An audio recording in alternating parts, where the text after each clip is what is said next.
Kalau kamu pernah ke Bali, pasti udah nggak asing sama pemandangan villa-villa mewah yang berdiri megah di pinggir sawah, di atas tebing, atau tersembunyi di antara rimbunnya pepohonan tropis. Bangunannya keren-keren, desainnya Instagramable, kolam renangnya bening, dan suasananya tenang banget. Cocok buat healing, staycation, atau sekadar kabur dari riuhnya kota. Tapi, di balik semua kemewahan itu, ada cerita lain yang jarang banget disorot. Cerita tentang orang-orang yang membangun villa-villa itu dari nol. Orang-orang yang jarang muncul di foto promosi, tapi punya peran besar dalam mewujudkan semua itu jadi nyata. Mereka adalah para tukang dan kenek bangunan. Tangan-tangan terampil yang kerja dari pagi sampai sore, bahkan kadang sampai malam, demi menyelesaikan proyek yang kamu nikmati hasilnya sekarang. Dan tahukah kamu? Mereka biasanya tinggal langsung di lokasi proyek. Ya, mereka nggak pulang ke rumah setiap malam, karena sebagian besar dari mereka datang dari luar kota atau luar pulau. Jadi selama pembangunan berlangsung, mereka tidur di tempat yang disebut bedeng. Bedeng itu bukan villa, jauh banget. Bedeng adalah bangunan sementara yang didirikan di area proyek.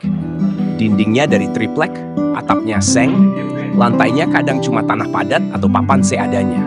Satu bedeng bisa diisi oleh beberapa orang, kadang belasan. Dan kamar mandinya satu buat rame-rame. Disinilah mereka makan, istirahat, ngobrol, bahkan bercanda untuk mengusir lelah. Walau sederhana banget, bedeng ini jadi rumah sementara yang penuh cerita. Setiap pagi mereka bangun sebelum matahari naik. Ada yang langsung seduh kopi, ada yang masak mie instan, ada juga yang sekadar duduk di depan bedeng sambil nunggu giliran mandi. Begitu matahari mulai muncul, mereka sudah mulai kerja. Bawa alat tukang, naik turun tangga, aduk semen, potong kayu, pasang keramik, ngecat dinding. Semua dilakukan tanpa banyak bicara.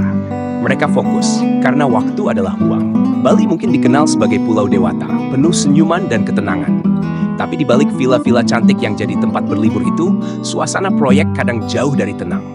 Terik matahari yang menyengat, debu yang berterbangan, suara mesin yang bising, dan deadline proyek yang terus mengejar. Tapi mereka tetap jalan, karena inilah cara mereka bertahan hidup.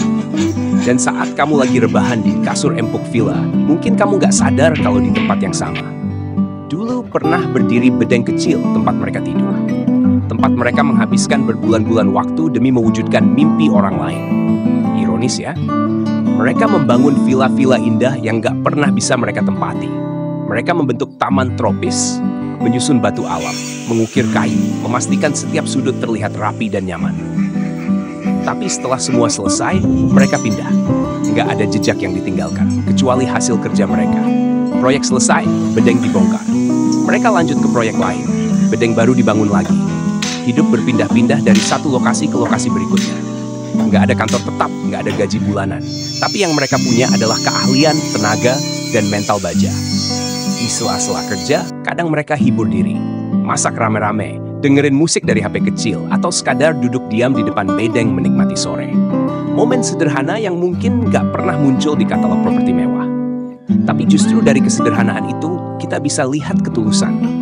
Bahwa kerja keras mereka bukan demi pujian, bukan demi popularitas, tapi demi hidup yang lebih baik, buat keluarga di kampung, buat masa depan anak-anak mereka. Mereka bukan siapa-siapa di mata pengunjung villa. Tapi tanpa mereka, villa-villa itu nggak akan pernah ada. Villa yang jadi tempat bulan madu, tempat healing, tempat foto-foto cantik, semuanya berdiri di atas kerja keras para pekerja ini. Mereka adalah wajah lain dari Bali.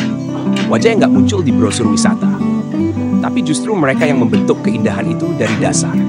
Background musik mulai pelan dan emosional. Jadi lain kali kamu menginap di villa cantik di Bali, coba tengok sekeliling. Lihat taman yang rapi, dinding yang halus, lantai yang licin mengilap. Bayangkan ada tangan-tangan yang pernah bekerja di sana. Tangan yang kini sudah pindah ke proyek lain. Membangun tempat indah lainnya, untuk orang lain lagi. Di balik megahnya villa di Bali, ada peluh, ada debu, ada bedeng, dan ada cerita yang layak untuk kita hargai. Mereka mungkin nggak punya nama besar, tapi karya mereka berdiri megah di hadapan kita semua.